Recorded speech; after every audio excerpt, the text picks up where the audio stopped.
Dear students, आज की इस वीडियो में हम पढ़ेंगे क्लास 10th का हमारा चैप्टर चल रहा था विद्युत धारा, जिसका नेक्स्ट टॉपिक है प्रतिरोधकों का संयोजन।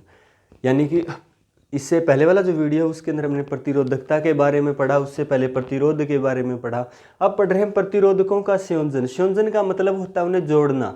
यानी कि अगर हमारे पास दो या दो से ज़्यादा प्रतिरोध है तो उनको किस तरह से हम विद्युत परिपथ के अंदर जोड़ सकते हैं, इसके बारे में पढ़ेंगे। जैसे इससे पहले आपको बता देते हैं, जैसे साइंस के अंदर हम क्या करते हैं, अगर हमारे पास कोई विद्युत परिपथ है उसमें हमें सेल लगाना होता है, तो ये साइन जो है ना वो सेल का होता है स्टूडेंट। ये लगा हुआ इसका मतलब सेल है, और सेल का जो कॉम्बिनेशन होता है उसको क्या बोलते हैं, बैटरी। यानी इस तरह से दो या दो से ज़्यादा सेल को जोड़ के हम शो करते हैं, इसका मतलब ये बैटरी लगी हुई है। और ये जो साइन होता है विद्युत परिपथ के अंदर, ये जो है स्विच का होता है, ठीक है। या फिर बल्ब लगाते हो आप, इस तरह से शो करके बताते हो कि यहाँ बल्ब लगा हुआ है। तो इस तरह के साइन से डिनोट करते हैं इनको कि ये जो है सेल का है, ये बैटरी का है, ये स्विच का है, ये बल्ब का है। उसी तरह से अगर आपका विद्युत परिपथ में प्रतिरोध लगा हो तो उसके लिए कौन सा साइन यूज करते हैं। देखिए स्टूडेंट, प्रतिरोधकों के लिए इस तरह का साइन मिलेगा आपका किसी विद्युत परिपथ के अंदर ये लगा हुआ ना, इसका मतलब ये आपको दिखाई दे रहा है, इसका मतलब ये प्रतिरोध है। तो साइंस के अंदर आपका प्रतिरोध का साइन ये होता है स्टूडेंट। तो यहाँ हम बात कर रहे थे प्रतिरोधकों के संयोजन की, यानी कि प्रतिरोधकों का जो संयोजन है, यानी उनको किस तरह से जो है जोड़ सकते हैं। हमारे पास दो या दो से ज़्यादा प्रतिरोध है तो उनको विद्युत परिपथ में किस तरह से ऐड कर सकते हैं, लगा सकते हैं। तो प्रतिरोधकों के संयोजन के दो विधियां होती है स्टूडेंट। पहला तो होता है श्रेणी क्रम संयोजन कर सकते हैं, दूसरा होता है उनको पाशरों क्रम में लगा सकते हैं, पाशरों क्रम संयोजन होता है। श्रेणी क्रम संयोजन क्या होता है, जैसे आपके पास तीन प्रतिरोध है स्टूडेंट, मान लेते हैं R1, इसका नाम है R2 R3। तीन प्रतिरोध है R1 R2 R3, इनको आप श्रेणी क्रम में लगाना है। तो कैसे लगाओगे, ये जो वाला प्रतिरोध है इस तरह से लगा के ये वाला प्रतिरोध है यहाँ से ये सिरा ऐड कर देंगे, फिर इसके बाद में ये सिरा इसके साथ ऐड कर देंगे। यानी कि देखिए एक दूसरे के सिरे आपस में इस तरह से ऐड कर देंगे, और ये जो कॉम्बिनेशन होगा ना, ये जो संयोजन होगा, ये जो विधि होगी प्रतिरोधकों को आपस में जोड़ने की, इसको बोलेंगे श्रेणी क्रम संयोजन। यानी कि एक के बाद एक प्रतिरोध इस तरह से लगे होंगे तो आप समझ जाना वो श्रेणी क्रम में लगे स्टूडेंट। तो इस तरह का संयोजन ना श्रेणी क्रम संयोजन कहलाता है। और श्रेणी क्रम में अगर आपसे कुल प्रतिरोध पूछ ले कि श्रेणी क्रम में इस तरह से तीन प्रतिरोध लगे, उनका कुल प्रतिरोध कितना होगा, तो उसका फॉर्मूला होता है student R is equal to R1 plus R2 plus R3। आगे कितने भी हो सकते हैं, आप कितने भी ऐड कर सकते हो, जितने भी आपको दिए होंगे।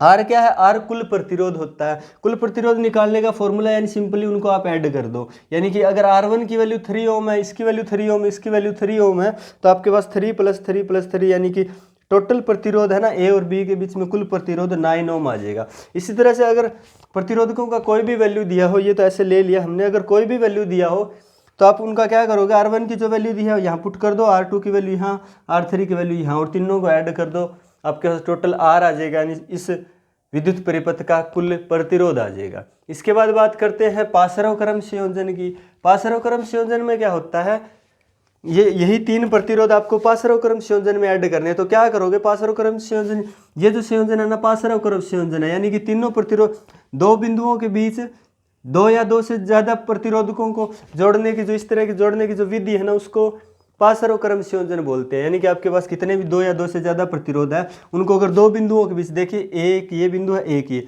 इन दोनों बिंदुओं के बाद आप बीच कितने भी प्रतिरोधकों को जोड़ सकते हैं, लगा सकते हैं। और इस तरह की जो लगाने की, इस तरह से प्रतिरोधकों को संयोजन करने की जो विधि है, उनको क्या बोलेंगे, पाशरों क्रम संयोजन बोलेंगे।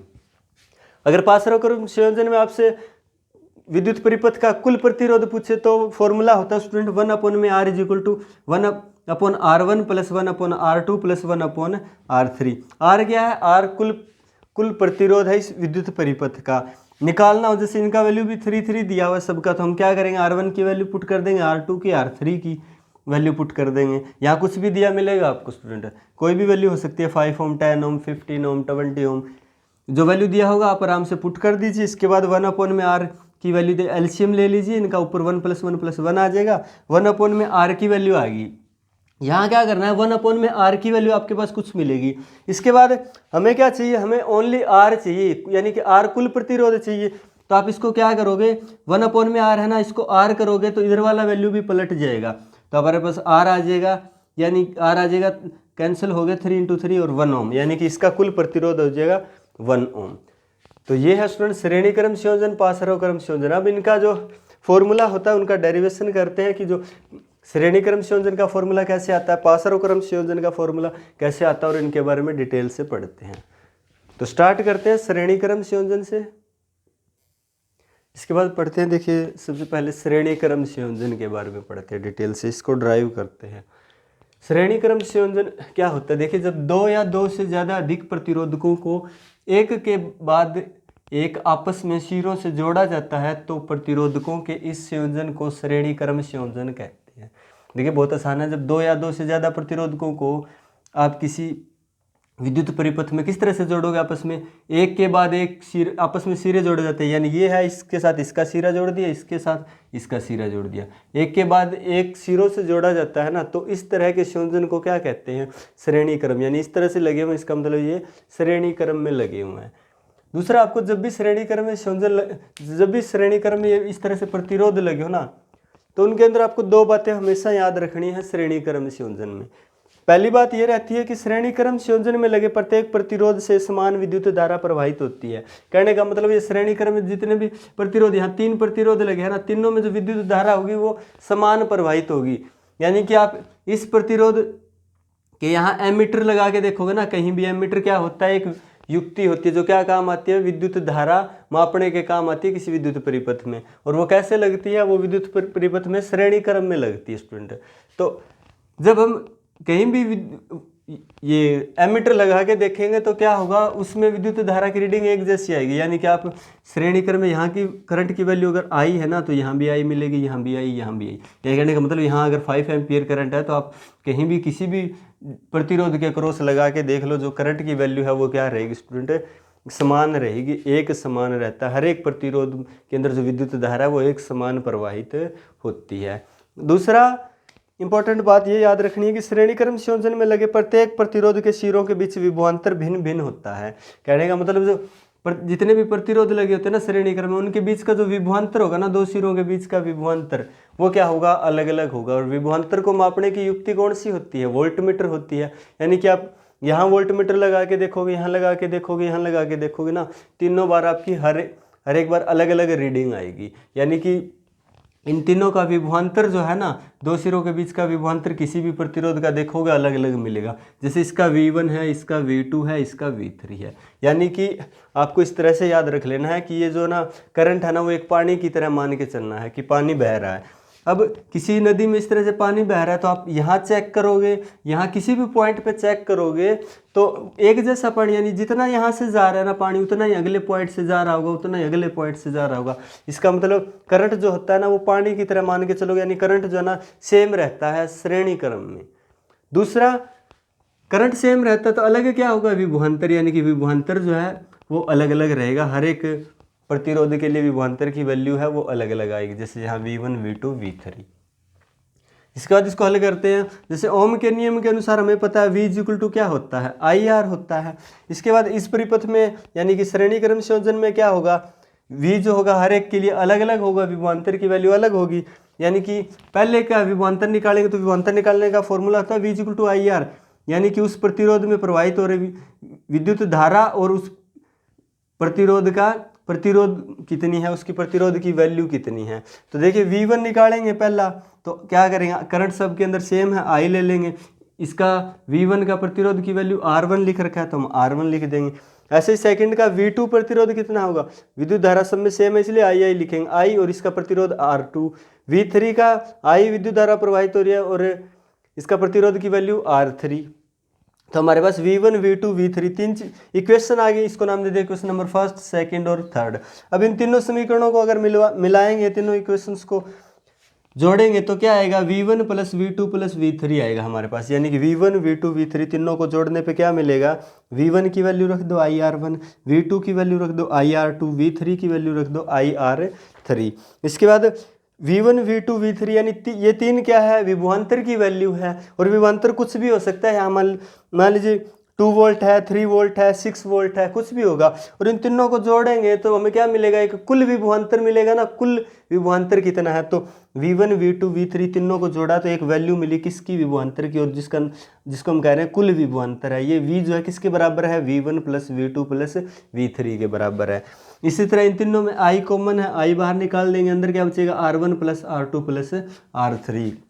इसको आगे सोल्व करेंगे, R1 plus R2 plus R3 क्या है, 3 प्रतिरोधकों की वैल्यू है प्रतिरोध की, और इन तीनों वैल्यू को अगर जोड़ देंगे तो हमें क्या मिलेगा, कुल प्रतिरोध मिल जाएगा। तो V इक्वल टू क्या आ गया हमारे पास, IR आ गया स्टूडेंट। और यहाँ पे R क्या है, R है यानी कि श्रेणी क्रम में लगे कुल प्रतिरोधकों का कुल प्रतिरोध। R किसके बराबर है, R बराबर है R1 plus R2 plus R3 के। तो ये था स्टूडेंट श्रेणी क्रम संयोजन। इसके बाद नेक्स्ट करते हैं पासरव क्रम संयोजन।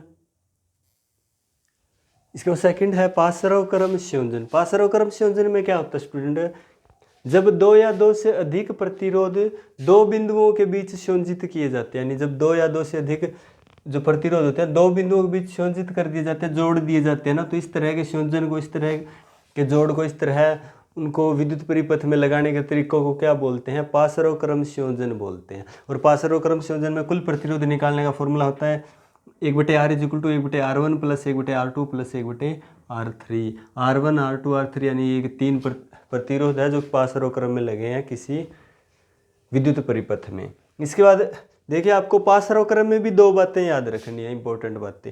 पहली बात ये होती है कि पासरव क्रम संयोजन में क्या रहता है, पासरव क्रम संयोजन में प्रत्येक प्रतिरोध के सिरों का विभवांतर है ना, वो देखिए फर्स्ट है पासरव क्रम संयोजन में फर्स्ट इंपॉर्टेंट बात आपको याद रखनी है कि पासरव क्रम संयोजन में लगे प्रत्येक प्रतिरोध के सिरों का विभवांतर ना एक समान रहता है स्टूडेंट। यानी कि अगर इस तरह से आप प्रतिरोधक लगे हैं पासरव क्रम में तो उनके बीच का जो विभवांतर होगा ना वो एक समान रहेगा, एक जैसा। यानी कि R1 R2 R3 3 प्रतिरोध है, आप यहाँ वोल्ट मीटर लगा के देखोगे, यहाँ वोल्ट मीटर, यहाँ इसके क्रॉस वोल्ट मीटर लगाओगे तो तीनों में रीडिंग एक जैसी, यानी कि तीनों का जो विभवांतर है वो क्या आएगा, एक जैसा आएगा स्टूडेंट। क्यों, क्योंकि विभवांतर होता है 2 सिरों के बीच के विभव का अंतर। और यहाँ देखिए दोनों के जितने भी प्रतिरोध लगे हैं ना, 3 प्रतिरोध लगे, जैसे यहाँ तीनों के तीनों 2 सिरों के बीच लगे हैं, एक जैसे सिरों के बीच लगे हैं, यानी कि प्रतिरोध भी क्या आएगा, एक जैसा आएगा स्टूडेंट।